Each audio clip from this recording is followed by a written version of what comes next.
Hello दोस्तों, मैं रवि कश्यप और स्वागत करता हूं आपका कॉमर्स विद रवि कश्यप में। दोस्तों, जैसा कि आपको पता है, कल आपका एग्जाम है बिजनेस ऑर्गेनाइजेशन और मैनेजमेंट का। तो उसका आज हम एक क्विक रिवीजन लेने वाले हैं। और मैं आपको बता दूं, आपके जो एग्जाम में इंपॉर्टेंट क्वेश्चन आने वाले हैं उनकी मैंने एक थोड़े इंपॉर्टेंट क्वेश्चन तैयार किए हैं, हिंदी में भी और इंग्लिश में भी। तो आप इस वीडियो के डिस्क्रिप्शन में जाकर उसको लिंक को क्लिक करेंगे तो आप डायरेक्ट मेरे ब्लॉग पर जाएंगे, जहां पर मैं इंपॉर्टेंट क्वेश्चन डालता रहता हूं। तो आपको वहां पे हिंदी और इंग्लिश दोनों में क्वेश्चंस मिल जाएंगे। हिंदी वाले हैं वो 3 पार्ट्स में, 1 से 5 चैप्टर, 5 से 10 चैप्टर और 10 से 18 चैप्टर। तो आप तीनों को पढ़ सकते हैं और इंपॉर्टेंट क्वेश्चन तैयार कर सकते हैं। अगर आप उतने क्वेश्चन प्रिपेयर कर लेते हैं तो आराम से 50+ मार्क्स ला सकते हैं अपने एग्जाम में। तो चलिए आज क्विक रिवीजन लेते हैं दोस्तों। जितने भी चैप्टर हो सकते हैं मैं पॉसिबल है कराने की कोशिश करूंगा।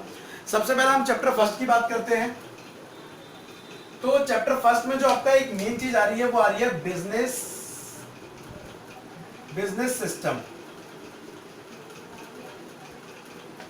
बिजनेस सिस्टम का मतलब क्या होता है मैं बता दूं कि जितने भी हमारे पास बिजनेस किए जाते हैं ना, वो सारे क्या है, बिजनेस सिस्टम है। अब एग्जांपल के लिए मैं पहले एक चीज समझा दूं क्या, कि जैसे मैंने एग्जांपल लिया था कि हमारे कंप्यूटर है, कंप्यूटर को चलाने के लिए हमें एक चीज नहीं चाहिए, मॉनिटर चाहिए। ठीक है, कंप्यूटर हो गया, हमारा पीसी हो गया। पीसी के लिए हमें क्या चाहिए, मॉनिटर चाहिए, हमें माउस चाहिए, हमें हार्ड डिस्क चाहिए, हमें और क्या चाहिए, कीबोर्ड चाहिए, हमें सीडी ड्राइवर चाहिए। अब आप चीज देखिए कि चीज एक है लेकिन उसको करने के लिए कई सारी चीजें हैं।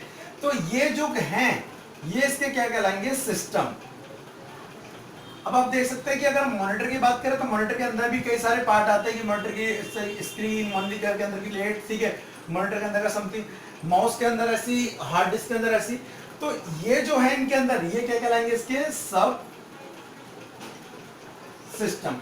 तो मैंने एक एग्जांपल लिया आपको कंप्यूटर का। वैसे क्या होता है, हमारा बिजनेस होता है, बिजनेस आज की डेट में इस एक्टिविटी को अपना रहा है, मींस वो बजाय एक चीज पर डिपेंड होने के उसको क्या कर ले रहा है, अलग अलग चीजों में बांट ले रहा है। और उसके अंदर भी चीजें क्या होती हैं, बटी होती हैं। तो आप क्या करेंगे, सबसे पहले ये वीडियो देखेंगे, उसके बाद मैंने और भी इस चैप्टर में वीडियो बना रखी है, पर्टिकुलरली आप उसको देखें, उसके बाद आप एक बार रीड करें तो डेफिनेटली आपको समझ आएगा। क्या कह रहा हूं मैं आपको, कि जो मैंने चैप्टर्स बनाए एक बार उनको आप देख लें, आपको हिंदी में हो, इंग्लिश में हो, डजंट मैटर। आप इंडिया में रहते हैं तो आप हिंदी तो समझते होंगे, तो आप उन टर्म्स को ना देखिए, आप सिंपल सा समझिए कि उसका मीनिंग क्या मैं समझा रहा हूँ। उसके बाद आप अपनी बुक्स में हिंदी या इंग्लिश में रीड करिए जाके, आपको डेफिनेटली समझ आ जाएगा दोस्तों। तो कंटिन्यू करता हूं मैं। तो बिजनेस सिस्टम आपको समझ आया कि जैसे ये क्या है, सिस्टम है। आज की डेट में लोग काम कर रहे हैं, ऐसे लोगों ने काम कर लिया, स्टार्ट कर दिया है किस पे, बिजनेस सिस्टम में। उसने बिजनेस को बजाय एक पे डिपेंड होने के कई सारी एक्टिविटी में बांट दिया है, जिसे बोला गया बिजनेस सिस्टम। और इसके कई सारे एलिमेंट्स होते हैं, input, output, processing, feedback, environment. ठीक है, तो जो आपके इकोनॉमी के लिए क्या है, बहुत ही जरूरी है, हमारे बिजनेस के लिए बहुत ही जरूरी है। दूसरी इसमें एक चीज इंपॉर्टेंट आती है दोस्तों, relation between economic and business system. तो इकोनॉमिक सिस्टम और बिजनेस सिस्टम में क्या रिलेशन है मैं आपको समझाऊं तो एक सिंपल एग्जांपल लेते हैं। हम ले रहे हैं किसको, economic system and business system. समझिए जरा क्या है, यहां पे ए बी सी ये 3 इंडस्ट्री हैं जो प्रोडक्शन करती है कपड़े का, और ऐसे और भी हो सकती हैं। तो ये क्या है, फर्म है, सारी फर्म्स को मिलाकर बनती है इंडस्ट्री, उद्योग। ठीक है, और जितनी भी इंडस्ट्री है, ऑल इंडस्ट्री, ये इंडस्ट्री हो गई, अलग इंडस्ट्री हो गई, उन सबको मिलाकर बनेगा आपका बिजनेस सिस्टम। और business system plus other activity, other economic activity. Economic activity means जो भी पैसे रिलेटेड है, कुछ तो बिजनेस एक्टिविटी होती है, उसके अलावा भी कुछ एक्टिविटी होती है जो बिजनेस वो पैसे वाली होती है बट बिजनेस एक्टिविटी होती है। जैसे एग्जांपल के लिए एम्प्लॉयमेंट हो गया, आप ले सकते हैं प्रोफेशन हो सकता है, डॉक्टर, चार्टर्ड इंजीनियर, ये सारे। तो ये इकोनॉमिक एक्टिविटी कर रहे हैं बट ये क्या कर रहे हैं, बिजनेस नहीं कर रहे हैं। तो इनको मिला के जो एक्टिविटी बनी उसे बोलेंगे इकोनॉमिक एक्टिविटी या इकोनॉमिक सिस्टम। सो आप कह सकते हैं economic system is a broader concept, wide concept. वही जो बिजनेस सिस्टम है वो क्या है, नैरो कॉन्सेप्ट होता है as compare to economic system. दोस्तों दूसरा जो यहाँ पे क्वेश्चन आ रहा है इस चैप्टर से वो है बिजनेस एनवायरनमेंट क्या है। तो मैं बिजनेस एनवायरनमेंट की बताना चाहूंगा। बिजनेस एनवायरनमेंट का मतलब है हर वो चीज जिससे बिजनेस इफेक्ट होता है वो बिजनेस एनवायरनमेंट कहती है, और जो बिजनेस के बाहर अवेलेबल है, जो चीज बिजनेस के बाहर अवेलेबल है और बिजनेस को इफेक्ट डालती है वो सारी चीजें क्या कहलाती है, बिजनेस एनवायरनमेंट। फिर हमने बिजनेस एनवायरनमेंट को कई चीजों में क्लासिफाई करा। बिजनेस एनवायरनमेंट सोशल हो सकता है, टेक्नोलॉजिकल हो सकता है, पॉलिटिकल हो सकता है, जो कि आपने इसमें बुक्स में आपके दिए हुए हैं। ये सारे के सारे हमारे बिजनेस पे क्या डालते हैं, इफेक्ट डालते हैं। इकोनॉमिकल हो सकता है, सोशल मतलब हमारा जो सोसाइटी है हम उसको कैसे रोजगार दे रहे हैं, एम्प्लॉयमेंट दे रहे हैं, उसकी कैसे नीड्स पूरी कर रहे हैं, क्या उसको नुकसान तो नहीं पहुंचा रहे, तो वो भी हमारे बिजनेस को क्या डालती है, इफेक्ट डालती है। गवर्नमेंट बदलते हुए भी, जब गवर्नमेंट बदलती है किसी स्टेट में तो उससे बिजनेस के रूल एंड रेगुलेशन चेंज हो जाते हैं, ठीक है, मे भी वो कर देती है, तो उससे बिजनेस पे क्या करता है, इफेक्ट पड़ता है। टेक्नोलॉजिकली पढ़ा हुआ आपने कि टेक्नोलॉजी जैसे जैसे बदलती जा रही है उससे बिजनेस पे क्या पड़ रहा है, इफेक्ट पड़ रहा है। तो ये सारे किसके अंदर आ गए, बिजनेस एनवायरनमेंट के अंदर, जो कि ये किस पे इफेक्ट डालेंगे, बिजनेस पर।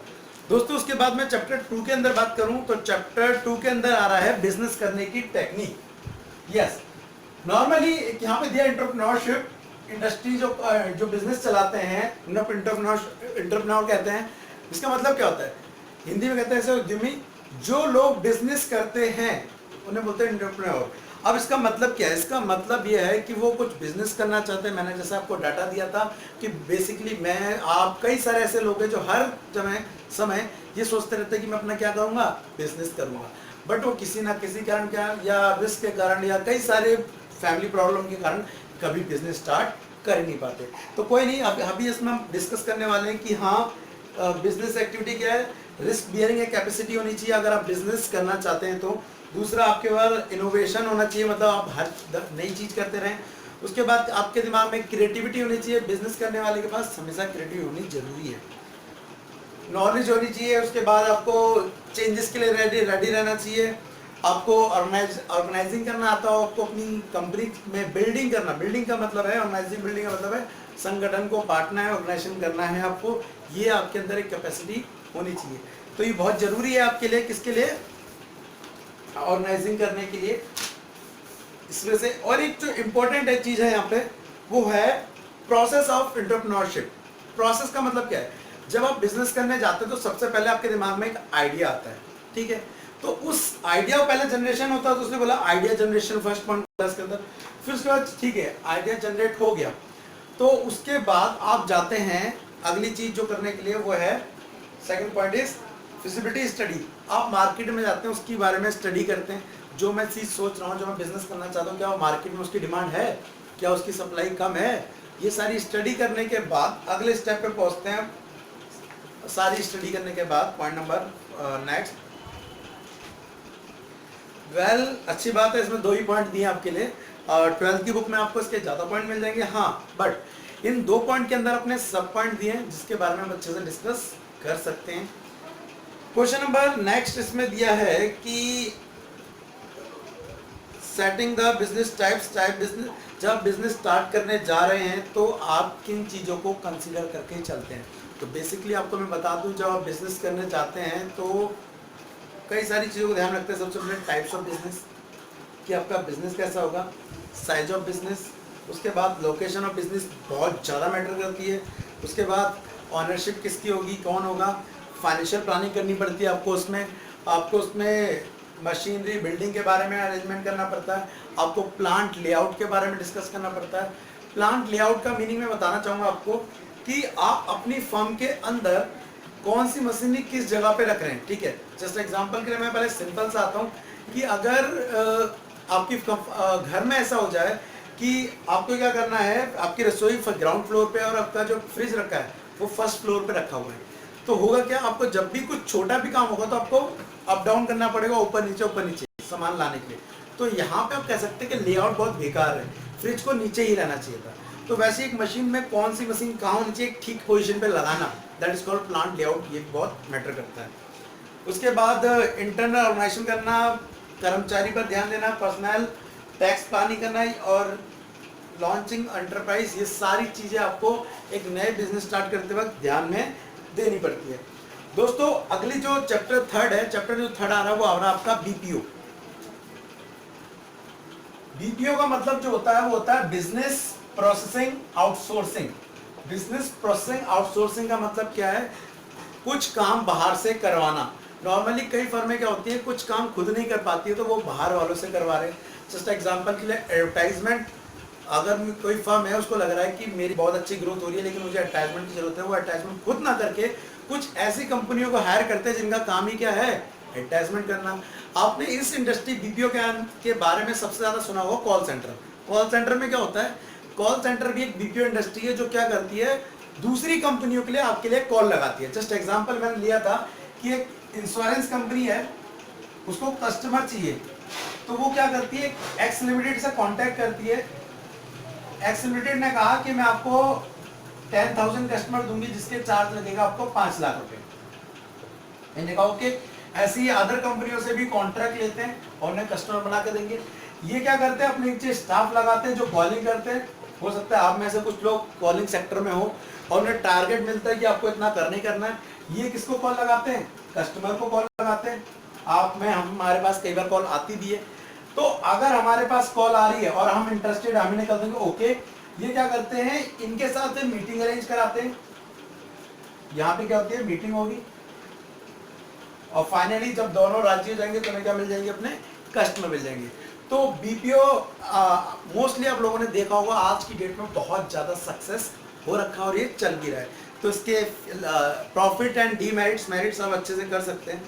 दूसरा दोस्तों सबसे इंपॉर्टेंट चीज, यहाँ पे एक और क्वेश्चन आ रहा है, service sector. Yes, service sector जो आज की डेट में वो बहुत ज्यादा ग्रोथ कर रहा है as compare to primary and secondary sector. ठीक है, सर्विस सेक्टर के अंदर आता कौन है, बेसिकली मैं भी सर्विस सेक्टर के अंदर आता हूँ जब मैं आपको अपनी सर्विस प्रोवाइड कर रहा हूँ। डॉक्टर, इंजीनियर, जो ट्रांसपोर्टेशन, कम्युनिकेशन, ये सारे क्या अपनी सर्विस प्रोवाइड कर रहे हैं। अब मतलब कि वो सर्विस देते हैं और आपसे कुछ सामान नहीं दे रहे, पैसा ले रहे हैं, लेकिन क्या दे रहे हैं, सर्विस। जैसे एग्जांपल के लिए आप क्या जा रहे हैं, ट्रांसपोर्टेशन, आप बस में जा रहे हैं, तो बस में आप बैठे और आपने उसे 15 रुपए दिए और बस वाले ने एक जगह उतार दिया। आपके हाथ में क्या है, 15 रुपए के बदले में एक टिकट। क्या वो 15 रुपए की है, वो कागज नहीं ना। एक्चुअली वो आपने जो पे किया वो किसके लिए पे किया, सर्विस के लिए पे किया। आपने जस्ट नेट यूज करा अपना, तो नेट के लिए आपको क्या करा, सर्विस मिली, क्योंकि एक्चुअल में आपके कोई सामान ऐसा नहीं मिला जिसे आप अलमारी में सजा के रख लो। ठीक है, तो कम्युनिकेशन हो गई। तो ये क्या है, सारा सर्विस सेक्टर। और आज की डेट में सर्विस सेक्टर बहुत ज़्यादा ऊपर जा रहा है। तो सर्विस सेक्टर में आपको ये बता दूं कि 1947 के टाइम पे जो प्राइमरी, सेकेंडरी और टर्चरी सेक्टर है, मींस सर्विस सेक्टर, ये खाली ये 72 था, ये 10 था, ये 18 था। लेकिन आज की डेट में अगर मैं 2000 की बात करूं तो ये बढ़कर हो गया है 22.8 और ये अभी 50 है एंड रिमेनिंग ये जो हो गया आपका डाटा 16.8। अब दोस्तों एक चीज बता दूं मैं, यहाँ पे आपको 50% लोग दिख रहे होंगे, लेकिन सबसे ज्यादा जो देश में प्रोडक्शन हो रहा है, जो सबसे ज्यादा देश को इनकम आ रही है ना, वो सर्विस सेक्टर से आ रही है। मतलब आज की डेट में हमारा सर्विस सेक्टर बहुत ज्यादा क्या कर रहा है, ग्रोथ कर रहा है। तो ये हमारे लिए इंपॉर्टेंट है, ये क्वेश्चन आप प्रिपेयर कर सकते हैं। उसके बाद ई कॉमर्स, आज की डेट में सभी लोग, हम भी ई कॉमर्स का यूज कर रहे हैं नॉर्मली। आज ऑनलाइन मैंने कुछ खरीदा है, ठीक है, तो ई कॉमर्स है, इसके फायदे भी हैं और नुकसान भी है। ई कॉमर्स के हो सकता है हैकिंग हो जाए, हो सकता है कोई मेरी पेमेंट बीच में से कर ले। तो ई कॉमर्स क्या है आपको पता है, इलेक्ट्रॉनिक कॉमर्स। ठीक है, फोन के द्वारा, इंटरनेट के द्वारा सेलिंग और परचेसिंग करना। तो इसके मेरिट और डीमेरिट्स कर लीजिए। उसके बाद चैप्टर नंबर जो नेक्स्ट है वो है प्रोसेस ऑफ मैनेजमेंट। तो मैनेजमेंट आपको पता ही क्या है, मैनेजमेंट का मतलब है हर चीज को मैनेज करके चलना। ठीक है, घर में भी हर चीज हम मैनेज करके चलते हैं, स्कूल में भी हर चीज मैनेज करके चलते हैं, हर जगह हम क्या कर रहे हैं, मैनेजमेंट करके चल रहे हैं। ठीक है, अब बिजनेस के अंदर हमें क्या करना है, मैनेजमेंट करना है। क्यों, हमें बिजनेस को प्रॉफिट में लाना है। तो अगर हम बिजनेस के अंदर मैनेजमेंट करेंगे तो उसे कहेंगे बिजनेस मैनेजमेंट। तो बिजनेस मैनेजमेंट के लिए आपको इसकी फीचर्स याद करनी है। गोल ओरिएंटेड प्रोसेस होता है, परवेसिव होता है, इंटेंजिबल फोर्स होता है, ये सारी चीजें इसके अंदर करनी है। उसके बाद दोस्तों जो इंपॉर्टेंट क्वेश्चन आ रहा है एक सबसे ज्यादा, वो हो रहा है कोऑर्डिनेशन का। कुछ लोग कहते हैं कि मैनेजमेंट के अंदर चार पांच फंक्शन है। मैनेजमेंट के अंदर कितने फंक्शन है? 5 फंक्शन है। ये आपका मैनेजमेंट हो गया, तो इसके अंदर जो 5 फंक्शन है वो हो गया प्लानिंग, दूसरा ऑर्गेनाइजेशन, तीसरा स्टाफिंग, डायरेक्टिंग और कंट्रोलिंग। कुछ का मानना था कि इकोनॉमिक्स में 5 फंक्शन के बजाय यहाँ पर मैनेजमेंट में 6 फंक्शन होते हैं। छठा जो फंक्शन उन्होंने माना वो माना कोऑर्डिनेशन को। Coordination is 6 function of management. But कुछ लोगों ने इस चीज का विरोध किया कि नहीं यार, ये छठा फंक्शन नहीं हो सकता, क्योंकि कोऑर्डिनेशन तो एक ऐसी चीज है जो प्लानिंग, ऑर्गेनाइजेशन, स्टाफिंग हर जगह चाहिए। यहीं से आपका एक क्वेश्चन क्रिएट होता है, management is the essence of coordination, is the essence of management. Means समन्वय जो है वो प्रबंध का सार है। समझाता हूँ कैसे। दोस्तों क्या होता है कि जब हम प्लानिंग करते हैं, इसका मीनिंग क्या है एसेंस का? एसेंस का मतलब है कोऑर्डिनेशन एक ऐसी चीज है जो प्लानिंग में पाई जाएगी, ऑर्गेनाइजिंग में भी, स्टाफिंग में भी, एज वेल एज कंट्रोलिंग में भी। तो समझाता हूँ कैसे पाई जाएगी। सबसे पहले जब हम प्लानिंग की बात करें तो जब प्लानिंग करते हैं तो हमारे दिमाग में कई सारे आइडिया आते हैं। अब हम सारे आइडिया को फॉलो नहीं कर सकते, तो उन सारे आइडियो में क्या करते हैं, एक आइडिया जनरेट करते हैं। तो मतलब उतने सारे आइडिया में आपको क्या करना पड़ा, कोऑर्डिनेशन करना पड़ा। यहाँ पे कोऑर्डिनेशन पड़ा। ऑर्गेनाइजेशन, ऑर्गेनाइजेशन मतलब आप काम बांट रहे हैं। काम बांटते वक्त भी आपको क्या करना पड़ता है, कोऑर्डिनेशन ध्यान रखना पड़ता है कि अगर मैं इसके बाद ये काम सौंप रहा हूँ, जैसा कि मैंने बताया था कि जस्ट एग्जांपल के लिए हम टेबल मैन्युफैक्चर कर रहे हैं, तो एक बंदा पहले पेड़ की लकड़ी काटेगा, 1 नंबर का काम। दूसरा उसको फिर फिनिशिंग देगा, मतलब फिनिशिंग का मतलब पहले वो शेप में काटेगा, 2 नंबर का काम। तीसरा काम क्या करेगा, उसको असेंबल करेगा कील के द्वारा, और चौथा उसको पॉलिश कर देगा। अब एक बात बताइए कि एक बंदे ने लकड़ी काटी, उसको पहले पॉलिश कर दिया जाए, मतलब पहले के बाद सीधा 4th काम, तो ठीक रहेगा क्या? नहीं, क्योंकि जब वो शेप में लाएगा तो फिर दोबारा से लकड़ी क्या हो जाएगी, खराब हो जाएगी। तो जरूरी है कि यहाँ पर ऑर्गेनाइजेशन में भी क्या रखा जाए, कोऑर्डिनेशन रखा जाए। स्टाफिंग, स्टाफिंग का मतलब क्या है, मैं हूँ और एक पोस्ट है। अगर वो पोस्ट मांग रही है कि हमें जो एम्प्लॉय चाहिए वो पोस्ट ग्रेजुएट चाहिए, ठीक है, लेकिन सामने वाला क्या है, ग्रेजुएट है, तो और या उसके पास इतनी स्किल्स नहीं है, नॉलेज नहीं है, तो पोस्ट और एम्प्लॉय के बीच क्या होना चाहिए, कोऑर्डिनेशन होना चाहिए। डायरेक्टिंग, मैं कुछ बोल रहा हूँ, आप सुन रहे हैं। अगर मैं बोल रहा हूँ और आप सुन ही नहीं रहे हैं, ठीक है, तो यहाँ पे दिक्कत क्या हो जाएगी, प्रॉब्लम ये हो जाएगी, कोऑर्डिनेशन नहीं होगा। तो डायरेक्टिंग में भी क्या, एक बोलने वाला होता है और एक सुनने वाला होता है, दोनों के बीच क्या होना चाहिए, कोऑर्डिनेशन होना जरूरी है। Next, controlling. कंट्रोलिंग में क्या करते हैं, कंट्रोलिंग में तो सबसे ज्यादा कोऑर्डिनेशन करना पड़ता है कि क्या सोचा था और क्या हुआ। इन दोनों रिजल्ट को एक दूसरे क्या करते हैं, कोऑर्डिनेट करते हैं, समन्वय स्थापित करते हैं, तालमेल स्थापित करते हैं। तो दोस्तों यहाँ पे भी हमें क्या जरूरत पड़ रही है, कोऑर्डिनेशन की जरूरत पड़ रही है। तो यहाँ पर कोऑर्डिनेशन बहुत जरूरी है हमारे मैनेजमेंट में। तो मैनेजमेंट में कोऑर्डिनेशन एक अलग, कोई अलग काम नहीं होता, कोऑर्डिनेशन एसेंस होता है मैनेजमेंट के लिए, हर जगह जरूरी होता है। दोस्तों आज मैं पढ़ाते हुए थोड़ा स्पीड में बोल रहा हूँ क्योंकि टाइम कम है हमारे पास, मुझे ये वीडियो जल्दी से अपलोड भी करनी है आपके लिए, क्योंकि आपको अपने आप भी कुछ स्टडी, सेल्फ स्टडी करनी है, तो थोड़ा मैनेज करके चलिएगा। और दोस्तों नेक्स्ट जो क्वेश्चन आपको प्रिपेयर करना है वो कोऑर्डिनेशन क्या है और इसकी फीचर्स, मेरिट डिमेरिट्स याद करनी है, जो कि आप कर लीजिएगा, बहुत ज़्यादा इंपॉर्टेंट है। ओके, ये चैप्टर कंप्लीट होता है। चैप्टर आते हैं प्लानिंग पे। तो प्लानिंग का पता है आपको सभी को कि प्लानिंग का मतलब क्या होता है कि किसी भी को काम को करने से पहले उसके बारे में सोचना, समझना, काम करना, ठीक है, दैट इज प्लानिंग। तो आप यहाँ पे प्लानिंग कर सकते हैं, प्लानिंग के प्रोसेस इंपॉर्टेंट है, आप कर लीजिए जरूर। और यहाँ पे प्लानिंग की लिमिटेशन, ठीक है, वो जरूर कर लीजिएगा कि ये इंपॉर्टेंट है, लिमिटेशन बहुत ज़्यादा आती है आपके एग्जाम में। और एक चीज इंपॉर्टेंट क्वेश्चन यहाँ पे आ रखा है, लुकिंग अहेड। और क्वेश्चन क्या है, क्वेश्चन ये है, क्या प्लानिंग फर्स्ट फंक्शन है और क्या कंट्रोलिंग लास्ट फंक्शन है? जी नहीं, कंट्रोलिंग एक लास्ट फंक्शन नहीं होता मैनेजमेंट का, अभी तो हम देख रहे हैं लास्ट है। इसको आप लिखेंगे आंसर ये कि कंट्रोलिंग मैनेजमेंट का लास्ट फंक्शन नहीं होता है। क्यों? क्योंकि कंट्रोलिंग में क्या होता है, हमें पता पड़ता है कि हमने जो सोचा था काम वैसा नहीं हुआ, या तो ज़्यादा हो गया या कम हो गया, तो तुरंत बाद हमें क्या करनी पड़ती है, प्लानिंग। तो मैनेजमेंट तो कभी खत्म ही नहीं होता, ठीक है। और प्लानिंग क्या होता है, इसका मतलब वर्ड यूज करा है, लुकिंग अहेड, मतलब सामने को देखना। तो आप जब भी प्लानिंग करते हो तो फ्यूचर देख के करते हैं कि यार कल मैं ऐसा सोच रहा हूँ, कल मुझे ऐसा होना चाहेगा। मैं अभी प्लानिंग देख के चल रहा हूँ, अगले साल मैं आपको सेकेंड ईयर की लॉ पढ़ा रहा हूँ, अकाउंट्स पढ़ा रहा हूँ, इकोनॉमिक्स पढ़ा रहा हूँ, समथिंग। तो उसके लिए मैं प्लानिंग करूँगा कि मुझे नोट्स भी प्रोवाइड करने हैं, आपको समझाना भी है, एलैबोरेट भी करना है, हिंदी इंग्लिश मैनेज करना है। तो प्लानिंग कर रहा हूँ अभी। वो क्या है, लुकिंग अहेड, मतलब फ्यूचर को देखना। अभी मुझे नहीं पता वो कैसा होने वाला है, बट प्लानिंग तो कर रहे हैं भाई। तो आप ये कर सकते हैं प्लानिंग के अंदर। अच्छा, एक और क्वेश्चन जो इसमें आ रहा है इंपॉर्टेंट है, वो आप कर सकते हैं। क्या पॉलिसी और रूल्स में डिफरेंस, जरूर कर लीजिएगा, इंपॉर्टेंट है। उसके बाद आता है डिसीजन मेकिंग। दोस्तों, आप कोई भी फर्म में रहें तो आपको डिसीजन लेने ही पड़ते हैं। तो जब आप डिसीजन लेते हैं तो उसके कई सारे आपको चीज़ें कंसिडर करके चलनी पड़ती हैं। तो उसमें आपको जब डिसीजन लेते हैं, मीन्स डिसीजन मेकिंग करते हैं, तो कौन कौन सी चीज़ों को ध्यान में रखना पड़ता है, तो आप किसकी इंपॉर्टेंस करनी होगी। मैंने इंपॉर्टेंट क्वेश्चन डिस्क्रिप्शन में लिखे हुए हैं, आप उसमें देख सकते हैं। तो इस क्वेश्चन को जरूर प्रिपेयर कर लीजिएगा। उसके बाद ऑर्गेनाइजेशन। ऑर्गेनाइजेशन का मीनिंग जैसा मैंने आपको बताया है कि ये पढ़ रहा है कि किसी भी काम को, संगठन को बांट देना। जस्ट एग्जांपल के लिए मैंने बताया था, हमें एक टेबल मैन्युफैक्चर करनी है, तो A B C D. A function है कि लकड़ी काटना, ठीक है। दूसरा फंक्शन है लकड़ी को शेप देना। तीसरा फंक्शन है उस पर कील ठोकना। चौथा फंक्शन है मतलब असेंबल। और फोर्थ फंक्शन है उसकी पॉलिशिंग करना। अब मैंने एक काम बांटे अभी, ठीक है, कि पहला काम ये है, दूसरा काम ये है, तीसरा काम ये है, चौथा काम ये है। दैट इज कॉल्ड ऑर्गेनाइजिंग, मतलब अपने फर्म को बांट देना। अब मैंने ये जो बांटा है ये फंक्शनल ऑर्गेनाइजिंग किया, मीन्स काम के आधार पे अगर हम बांट देते हैं।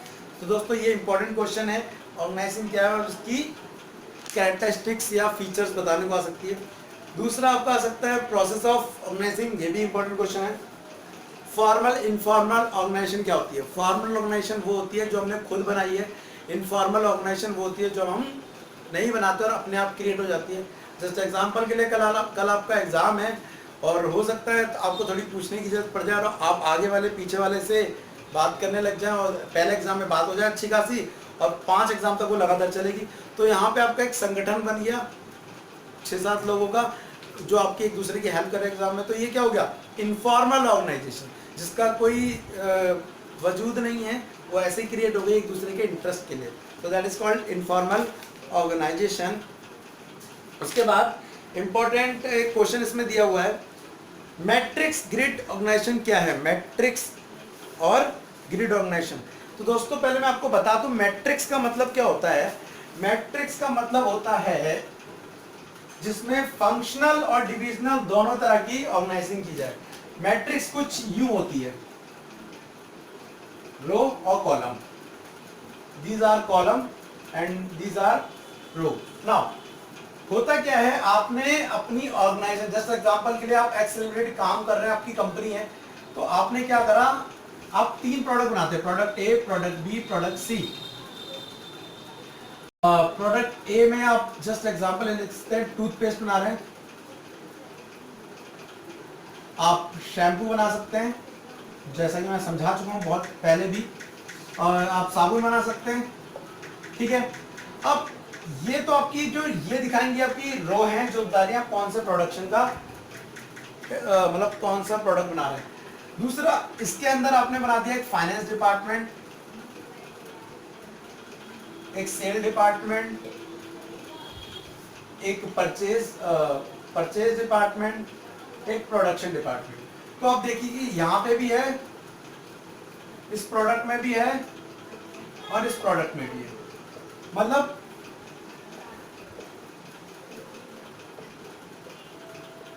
मतलब क्या हो गया, आप यहाँ पे काम के आधार पे फर्म को बांट रहे हैं, या हमने काम के आधार बांटा, और यहाँ हम प्रोडक्ट के बेस पे बांट रहे हैं। तो जब हम किसी फर्म को, ऑर्गेनाइजेशन को ऑर्गेनाइजिंग करते वक्त किसे फंक्शनल और डिविजनल दोनों तरीके से करेंगे तो उसे बोलते हैं matrix grid.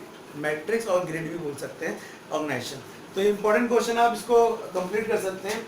Network organisation important है। प्रोजेक्ट ऑर्गेनाइजेशन, आपको एक प्रोजेक्ट दिया गया है, उस पर आपको काम करना है, प्रोजेक्ट भी आपके दोस्त को दिया गया है, उसके लिए आप कुछ भी प्लानिंग कीजिए, that is called project organization. आप कल से आपको प्रोजेक्ट के बेस पे चुना जाता है और काम किया जाता है। तो दोस्तों नेक्स्ट जो 8 चैप्टर है डेलीगेशन ऑफ अथॉरिटी। तो डेलीगेशन ऑफ अथॉरिटी और डिसेंट्रलाइजेशन का मतलब बता दूं जस्ट एग्जांपल के लिए कि आपकी ऑर्गेनाइजेशन है, अब आपसे ये कहा जा रहा है कि आपकी ऑर्गेनाइजेशन धीरे धीरे बड़ी हो रही है एक्स लिमिटेड, ठीक है। जब एक्स लिमिटेड बड़ी हो रही है तो आपको थोड़ा अपने को बड़े करने के लिए सारे डिसीजन आप खुद नहीं ले सकते, सारे डिसीजन आप खुद नहीं ले सकते। तो यहाँ पे आपके सामने दो ऑप्शन आते हैं, डेलीगेशन ऑफ अथॉरिटी और डिसेंट्रलाइजेशन। डेलीगेशन ऑफ अथॉरिटी का मतलब है अपने कुछ रिस्पॉन्सिबिलिटी, कुछ राइट्स आपने अपने सबऑर्डिनेटर को दे दिए, मतलब अपने नीचे वाले को दे दिए, वो आपको काम देगा और मेन डिसीजन आपने अपने पास रखे। कुछ लोग समझते हैं कि यार मैं अगर अपने अधिकार ज़्यादातर दूसरे को दे दूंगा ना तो वो क्या हो जाएगा, मेरे को लूट के चला जाएगा, तो वो बचते हैं उससे। तो वो कौन सा अपनाते तरीका है, डेलीगेशन ऑफ अथॉरिटी अपनाते हैं। मीन्स कुछ टाइम के लिए उन्हें अधिकार दे देते हैं, उसका भी विकास हो जाता है, एम्प्लॉय भी सीख जाता है और हमारा भी बोझ हल्का हो जाता है। वही डिसेंट्रलाइजेशन ऑफ में क्या होता है, परमानेंट टाइम के लिए उसे क्या दे देती है, अधिकार दे दिए जाते हैं। अगर एम्प्लॉयर को विश्वास है कि हाँ मेरा ग्रोथ हो रहा है और मेरी फर्म के लिए जरूरी है कि मैं लोगों को क्या दे दूँ, अधिकार दे दूँ अपनी एम्प्लॉय को या ब्रांच को, तो उसने क्या कर दिया, डिसेंट्रलाइजेशन, परमानेंट टाइम के लिए क्या दे दिए, अधिकार दे दिए। मतलब कुछ बड़े अधिकार को अपने तक रखता है, बाद बाकी सारे अधिकार इन्हीं को दे जाते हैं। लेकिन डेलीगेशन ऑफ अथॉरिटी मतलब कुछ अधिकार ही दिए जाते हैं, ज्यादातर अधिकार अपने पास रखे जाते हैं। तो अंतर है दोनों में, डिसेंट्रलाइज में मोस्टली चले गए हैं और डेलीगेशन ऑफ अथॉरिटी मोस्टली ऊपर ही रख रहा है, दे नहीं रहा है। तो ये इंपॉर्टेंट क्वेश्चन है, आप प्रिपेयर कर सकते हैं और इसकी मेरिट डिमेरिट्स भी देख लीजिएगा। उसके बाद चैप्टर नंबर नेक्स्ट है आपका डायनामिक्स ऑफ ग्रुप। तो ग्रुप पता ही है आपको कि नॉर्मली जहाँ लोग जुट जाएं, इकट्ठे हो जाएं, दैट इज ग्रुप। कल भी आपका क्लास में बनना ही है ग्रुप। अगर जहाँ एग्जाम है, अगर आप आगे पीछे वाले से आपका टीचर बात करने दे रहा है, तो अगर आप एक पीछे वाले से बात कर रहे हैं, ठीक है, तो वो क्या बन रहा है, एक ग्रुप ही तो बन रहा है। अच्छा, फिर हम यही पढ़ेंगे, ग्रुप भी दो तरह के होते हैं, फॉर्मल और इनफॉर्मल। फॉर्मल ग्रुप होते हैं जो एक्चुअल में बनाए जाते हैं, ठीक है। जस्ट एग्जांपल के लिए आपके स्कूल में आपको एक प्रोजेक्ट करने के लिए मैम ने 5-5 लोगों के ग्रुप में बांट दिया, that is called formal group. और जब हम ऐसे ही बन जाता, घूमने निकल गए, भी चल रहे चलो, that is called informal group, ठीक है। तो इसको आप कर सकते हैं फॉर्मल और इनफॉर्मल ग्रुप, उसके फीचर्स कर सकते हैं। Next leadership. लीडरशिप बहुत अच्छा चैप्टर है। लीडरशिप में क्या है कि आप किसी को फॉलो करते हैं, तो फॉलो का मतलब है वो आपसे कुछ बेटर होगा, आपको कुछ सिखाता होगा, उसमें कुछ ऐसी चीज होंगी तभी तो आप उसको फॉलो कर रहे हैं। आज की तरह मैं उसकी बात नहीं कर रहा हूँ कि किसी को लोग फेसबुक पे फॉलो करने लग गए, इंस्टाग्राम पे फॉलो करने लग गए, ऐसी वो उसकी बात नहीं कर रहा हूँ। कि आप एक बंदा है जिसकी बात सुनते हैं और हम मानते भी उसे। जस्ट एग्जाम्पल मैंने एक दिया था एग्जाम्पल कि स्कूल में कई टीचर हमारे ऐसे थे जिनको हम बड़ी रिस्पेक्ट से बुलाते थे, वही कुछ टीचर ऐसे थे जिनका हम नाम लेते थे खाली। जस्ट एग्जाम्पल, यार रमेश ने तो आज ऐसा पढ़ाया, और वही एक दूसरा निकलता था, यार राम सर ने आज ऐसा पढ़ाया। Same student, same school, teacher अलग अलग, लेकिन हमारे लिए एक के लिए रिस्पेक्ट निकल रही है, एक के लिए नाम निकल रहा है। ऐसा क्यों? क्योंकि अगर कोई हमें एक अच्छा लीड कर रहा है, हमें एक अच्छी लीडरशिप दे रहा है, तो वो हमारे लिए रिस्पेक्ट पा रहा है मुझसे। और अगर उसने अगर अपने टाइम पे लीडरशिप अच्छी नहीं करी है तो वो क्या है, रिस्पेक्ट नहीं पा रहा आज की डेट में। तो वही बता रखा है, लीडरशिप का मतलब है कि जब सामने वाला अपने को, सामने वाले को ऐसे बोले, ऐसे बात करे कि उसके बातों को भी चेंज कर दे। कैसे? एक इफेक्टिव तरीके से बता के उसके मेरिट डिमेरिट्स क्या है, दैट इज लीडरशिप। तो उसमें दिया हुआ, आप लीडरशिप पढ़ सकते हैं, डेफिनेशन भी दी हुई है यहाँ पे। तो लीडरशिप में बता रखा है कि कौन कौन सी फीचर्स होनी चाहिए, उसके फॉलोअर्स होने चाहिए, उसके पास आइडिया होने चाहिए, उसके पास कई सारी फीचर्स का कॉम्बिनेशन होना चाहिए, उसके पास इन्फ्लुएंस करने की एबिलिटी होनी चाहिए, डायनेमिक पर्सनैलिटी होनी चाहिए, मतलब अकॉर्डिंग टू टाइम अपने आप को चेंज कर लेना। उसके बाद यूनिटी ऑफ इंटरेस्ट, उसका जो काम होना चाहिए ऐसा होना चाहिए कि जब वो काम करे तो सबका इंटरेस्ट भी पूरा हो जाए, ठीक है। तो ये इंपॉर्टेंट है। उसके बाद लीडरशिप करने के कितने तरीके होते हैं, बेसिकली 3-4 तरीके हैं। एक तो हो गया तानाशाही, जो आपने सुना होगा। तानाशाही में क्या होता है, सामने वाला दूसरे की बात ही नहीं सुनता, अपनी करने की सोचता है, ठीक है। दूसरा एक होता है डेमोग्राफिक। डेमोग्राफिक में सबकी सुनी जाती है। और नेक्स्ट होता है फ्री रेन। फ्री रेन का मतलब हो गया कि मोस्टली अधिकार अपने फॉलोअर को दे दिए जाते हैं। छोटे मोटे डिसीजन या राय मशवरा के लिए वो डिस्कस कर लेते हैं अपने लीडर से।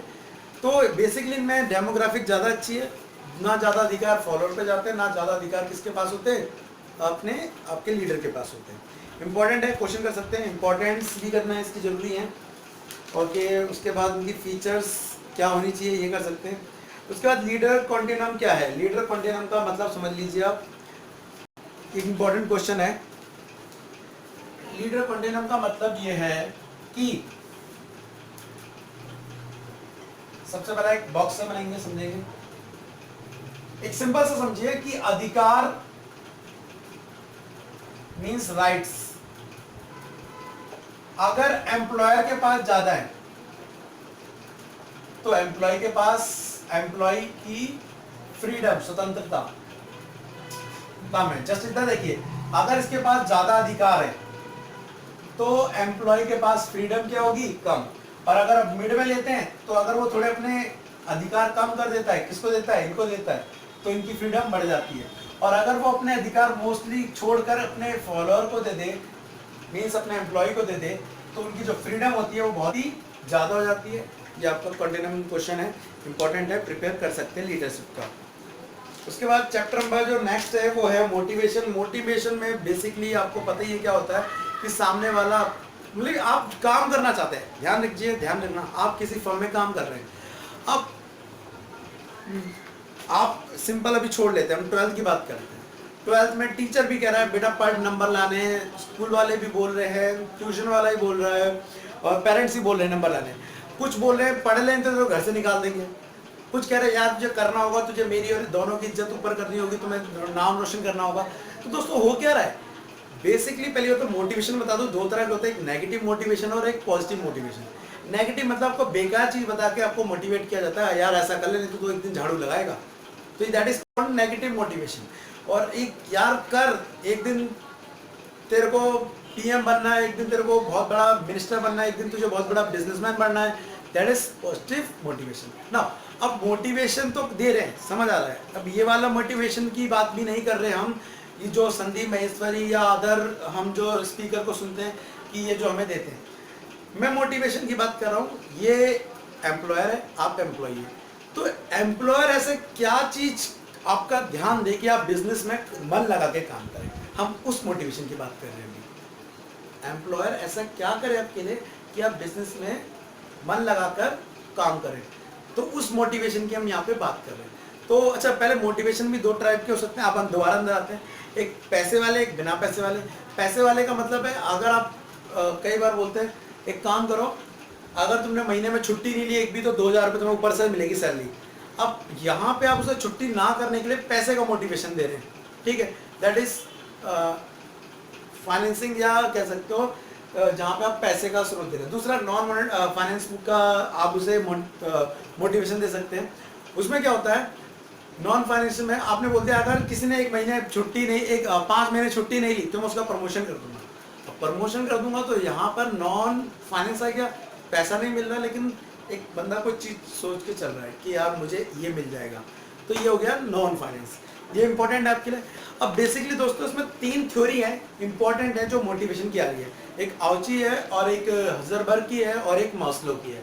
तो आप क्या करिए, मास्लो ने क्या करा, 6 चीज बताई कि एक बंदा जब काम करने जा रहा है तो वो 6 चीजों की सोचता है। सबसे पहले वो किसको प्रेफरेंस देता है, इसमें बता रखा है, सबसे पहले वो अपनी बेसिक नीड्स को पूरा करता है, उन पे ध्यान देता है।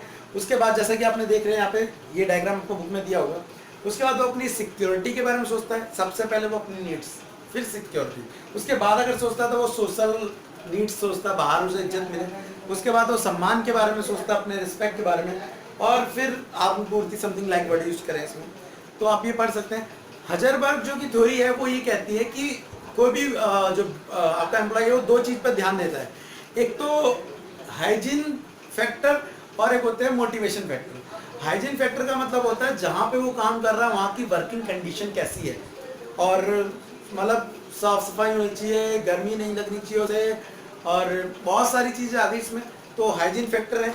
और दूसरा वो कह रहा है मोटिवेशन, आप मोटिवेशन उसे कैसे दे रहा है, पैसे वाला, बिना पैसे वाला, ये सारी चीज़ें हजरबर्ग की थ्योरी में एक्सप्लेन करी गई हैं। तो दोस्तों ये आप पढ़ सकते हैं। तीसरा आउची की जो थ्योरी है उसने 3 चीज़ें बोली है कि यार अगर कोई चीज़ बंदा आपका एम्प्लॉय मोटिवेशन करता है तो 3 चीज़ों पर डिपेंड करता है। एक तो म्यूचुअल अंडरस्टैंडिंग मतलब म्यूचुअल ट्रस्ट। अगर एक दूसरे के प्रति उनका विश्वास है ना तो काम क्या करेंगे, वो ज़्यादा करेंगे। उसके बाद बोलेगा एम्प्लॉय इन्वॉल्वमेंट, मतलब एम्प्लॉय खुद आपकी फर्म में इन्वॉल्व हो, ठीक है, काम करने के लिए, तो वो अब उसमें जरूरी है। दूसरा, strong bond between organization and employee. Employee और ऑर्गेनाइजेशन के बीच एक बहुत अच्छा बॉन्ड होना बहुत जरूरी है, दोनों एक दूसरे को समझें। इंटीग्रेटेड ऑर्गेनाइजेशन मतलब सबको मिलकर, इंटीग्रेटेड का मतलब होता है मिलकर चलना, ऑर्गेनाइजेशन होना चाहिए, कोऑर्डिनेशन होना चाहिए यार, बिना कोऑर्डिनेशन के तो पॉसिबल ही नहीं है कोई ऑर्गेनाइजेशन चल जाए, ठीक है। और ह्यूमन रिसोर्स डेवलपमेंट, ये इंपॉर्टेंट है, आप पढ़ सकते हैं इस चीज को। कम्युनिकेशन, कम्युनिकेशन का मतलब हो गया बात करने का तरीका, कि मैं अपनी बात दूसरे तक पहुंचा रहा हूं तो कैसे पहुंचा रहा हूं, ये हो गया कम्युनिकेशन, बता रखा है इसमें। अच्छा, कम्युनिकेशन अकेले नहीं किया जाता, कितने लोग चाहिए, दो, मैं बोल रहा हूँ आप सुन रहे हैं, तो ठीक है हम फेस टू फेस नहीं कर रहे हैं, बट क्या कर रहे हैं, कम्युनिकेशन कर रहे हैं। हो सकता है आपको किसी को पसंद आएगा, किसी को नहीं पसंद आएगा अभी ये लेक्चर, तो आप कमेंट लिखेंगे तो वो भी क्या है, एक कम्युनिकेशन है यार, ठीक है। तो हम जब कम्युनिकेशन करते हैं तो इसकी फीचर्स याद कर लेना इंपॉर्टेंट है, कि दो लोगों की जरूरत पड़ती है, मोटिवेशन चाहिए इसमें, और दोहरी प्रणाली है, मतलब डबल सिस्टम होता है इसमें। इसके अंदर आप मोटिवेशन के अंदर आपकी चीज जो इंपॉर्टेंट आ रही है वो प्रोसेस इसका, तो मैं प्रोसेस बता दूं इसका मोटिवेशन का। सबसे पहले इसमें क्या होता है, मोटिवेशन सॉरी कम्युनिकेशन में एक मैसेज होता है, ठीक है। वो मैसेज को वो एक बंदा क्या करता है, सेंड करता है, तो मैसेज के जो मैसेज होता है वो होता है सेंडर। सेंडर मैसेज भेजा, ये हुआ मैसेज। मैसेज के बाद वो उस मैसेज को खोलेगा तो उसके अंदर क्या हो सकता है, साइन वाइन भी हो सकते हैं, जिसके लिए वर्ड यूज करा है सिंबल्स। कई बार बोलते हैं ना, जिस एग्जांपल के लिए मैं, इसका मतलब क्या है यार, क्या अच्छा बंदा है, मतलब समथिंग बोलते हैं यार मुझे नहीं खाना, तो हम सर डालते, तो ये कम्युनिकेशन का एक पार्ट है, ठीक है।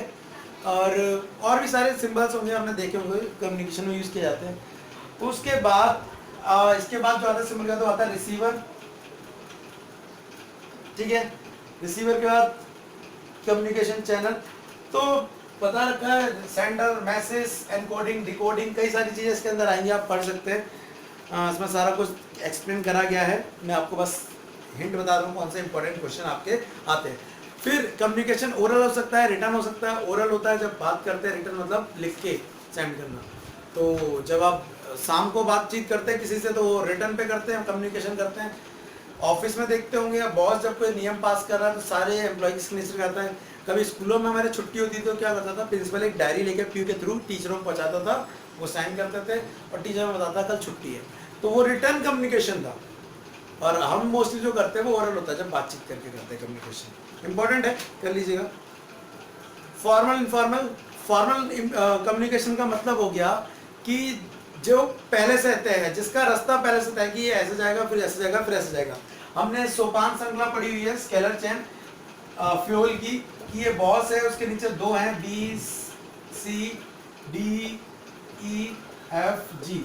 ये इससे बात कर सकते हैं, लेकिन ये इससे बात डायरेक्ट नहीं कर सकता, ये इससे डायरेक्ट बात नहीं कर सकता। अगर इसको भी इससे बात करनी तो पहले अपने सुपीरियर को बताएगा।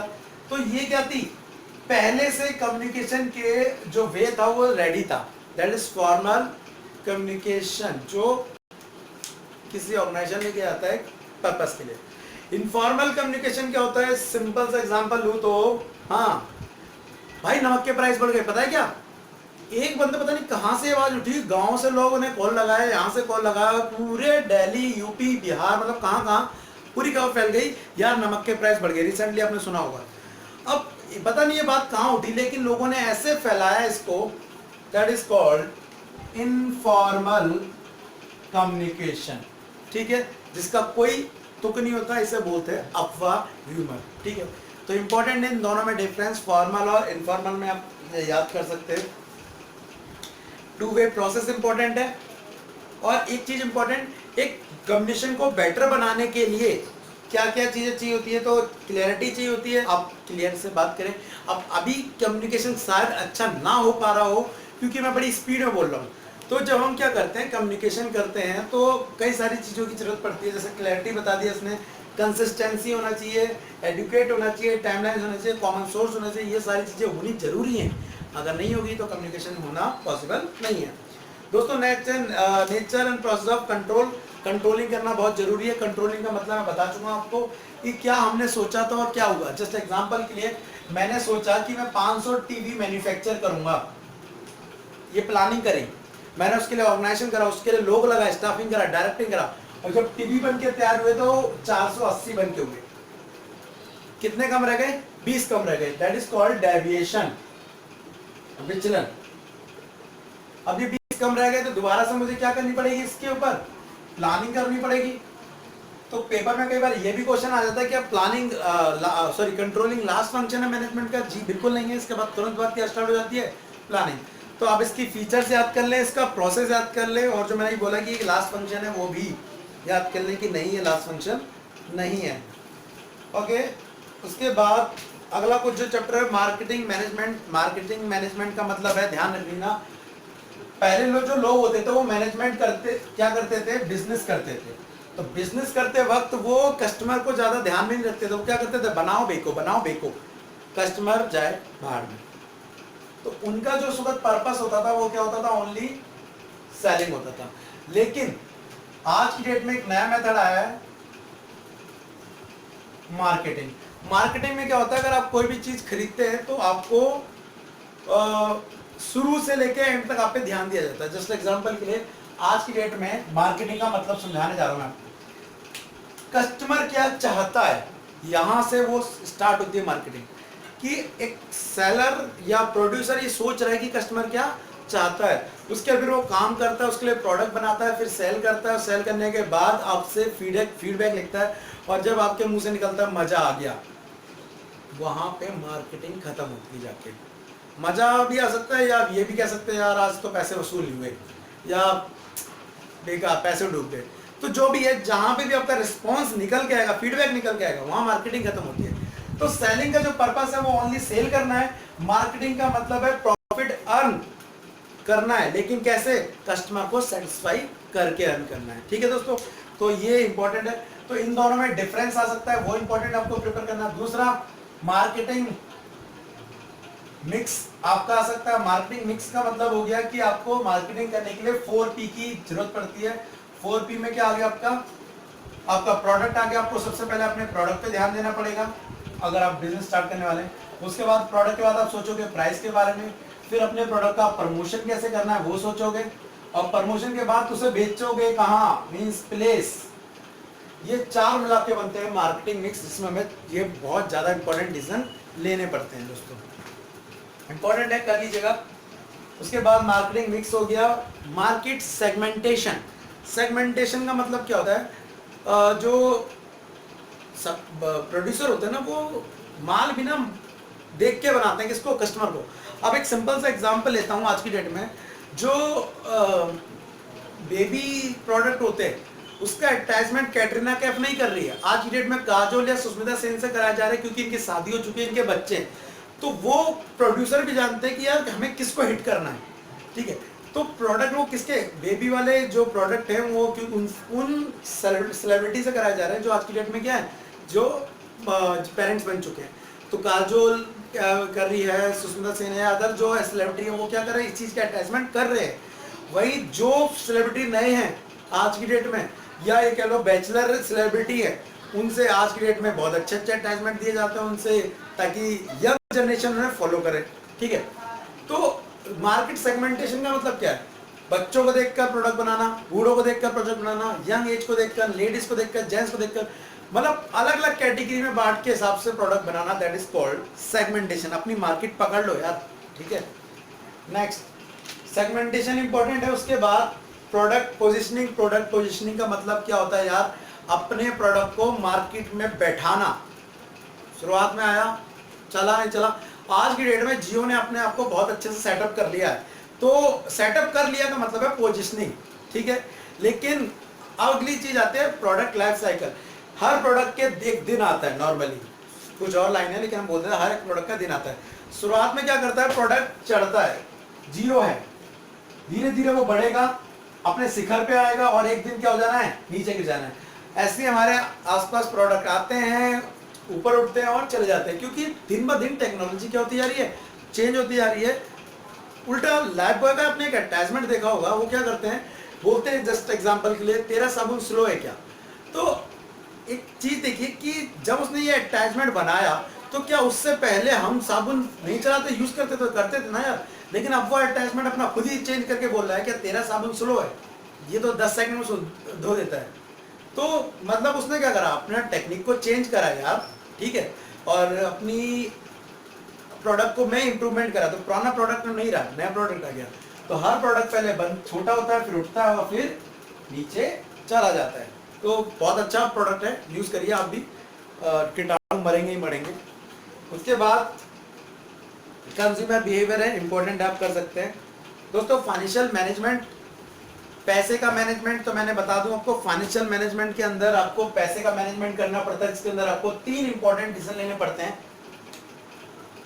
फाइनेंशियल मैनेजमेंट जिसके अंदर इन्वेस्टमेंट डिसीजन,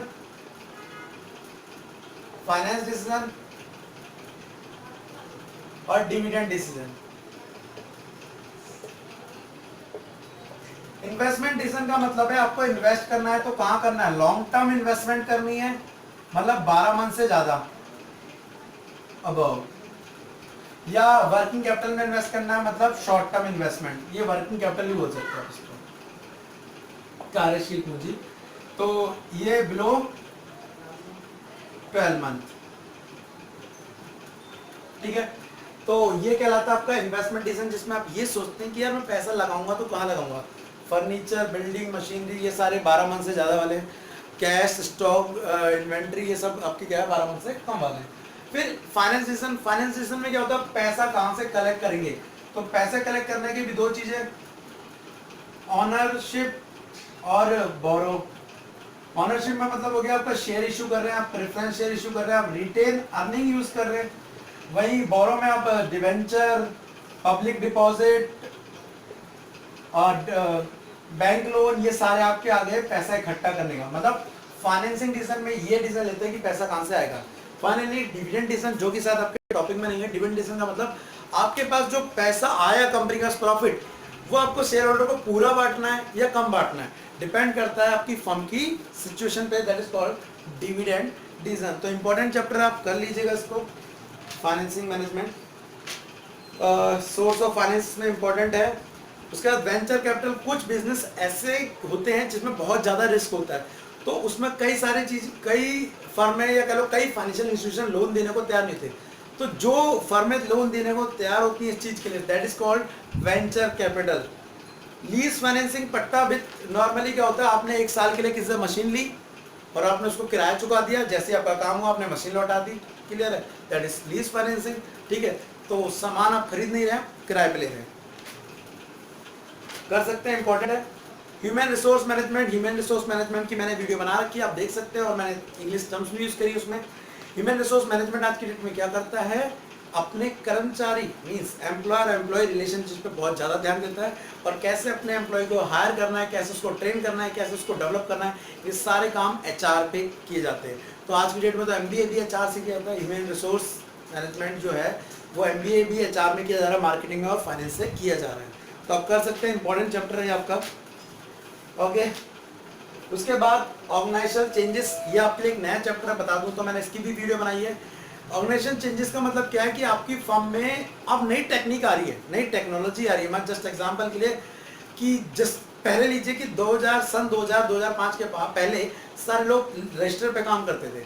आज की डेट में क्या हो गया, 2005 में कंप्यूटर आने वाले थे, तो जो फर्मों के ऑलरेडी एम्प्लॉय थे वो कह रहे यार हम नहीं, कंप्यूटर को नहीं बुला रहे हो, हमें नहीं लाने कंप्यूटर अपनी फर्म में। क्यों मना कर रहे थे, क्योंकि उन्हें कंप्यूटर चलाने आते थे, और उन्हें दिमाग में एक डर था कि अगर कंप्यूटर आ गए तो हमारी क्या चली जाएगी, जॉब। तो वही है ऑर्गेनाइजेशनल चेंजेस, क्या है, मतलब फर्म में परिवर्तन आना, वो किसी तरह के भी हो सकते हैं। तो कुछ लोग उसका विरोध करते हैं, कुछ लोग उसके सहमति में होते हैं। तो आपको इस चैप्टर में पढ़ना है कि आप उसके विरोध को कैसे कम कर सकते हैं या उसको कैसे बात मनवा सकते हैं। इंपॉर्टेंट चैप्टर है, कम्युनिकेशन स्किल, सारी चीजें बता रखी है कैसे आप उसको करेंगे। और उसके बाद कॉन्फ्लिक्ट, नॉर्मली क्या होता है यार, कॉन्फ्लिक्ट होना जरूरी है। आप किसी भी ऑर्गेनाइजेशन में काम कर रहे हैं तो ध्यान रखना बिना कॉन्फ्लिक्ट के नहीं बच सकते।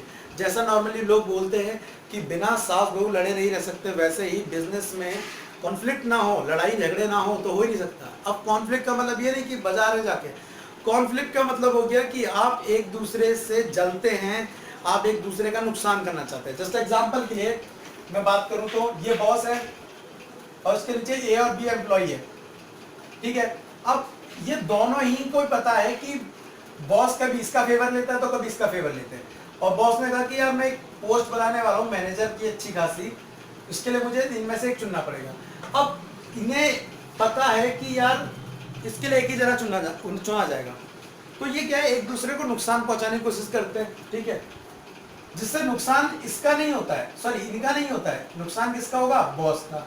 आप ये ले सकते हैं, मैंने कहा था एक्स लिमिटेड है, इसके नीचे एक फाइनेंस डिपार्टमेंट आ गया, एक परचेज डिपार्टमेंट आ गया, एक सेल डिपार्टमेंट आ गया, एक प्रोडक्शन डिपार्टमेंट आ गया। अब इन डिपार्टमेंट की अगर आपस में कॉन्फ्लिक्ट हो गए भाई, मतलब फाइनेंस डिपार्टमेंट और परचेज डिपार्टमेंट आपस में नहीं बन रही है, तो परचेज वाले ने इसको पैसे मांगी कि मेरे को पैसे दो, सामान लाना है, ये कुछ ऐसा कोशिश कर देगा, कुछ ऐसे कारण उत्पन्न कर देगा या समथिंग कुछ भी कर देगा कि वो पैसे रिलीज ना करे। बाद में दिक्कत किसकी हो जाएगी, एक्स लिमिटेड की, मींस कंपनी की। तो जरूरी है कॉन्फ्लिक्ट को समय रहते फर्म से क्या कर दिया जाए, दूर कर दिया जाए। तो इसके अलग अलग क्वेश्चन दिए आपको डिस्क्रिप्शन, जैसे मैंने बता रखा है, दे रखे हैं।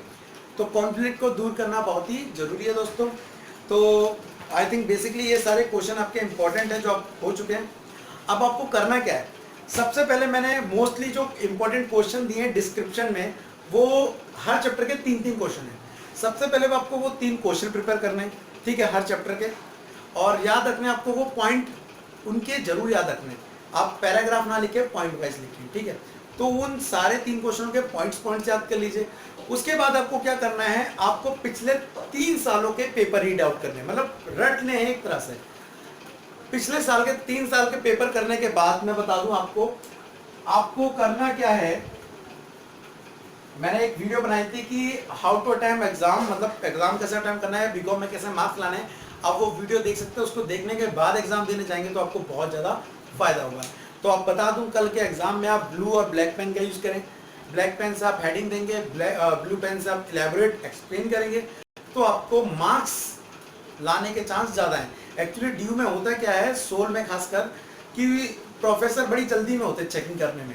तो अगर उसे कोई कॉपी अच्छी नजर आएगी, मतलब अच्छी प्रेजेंट वाली, मतलब आपने black pen blue pen use किया, आपकी राइटिंग अच्छी है, खासकर शुरू के पेज की तो बहुत अच्छी रखें, तो उसे भी लगा यार किसी पढ़े लिखे बच्चे की कॉपी आई है, ठीक है।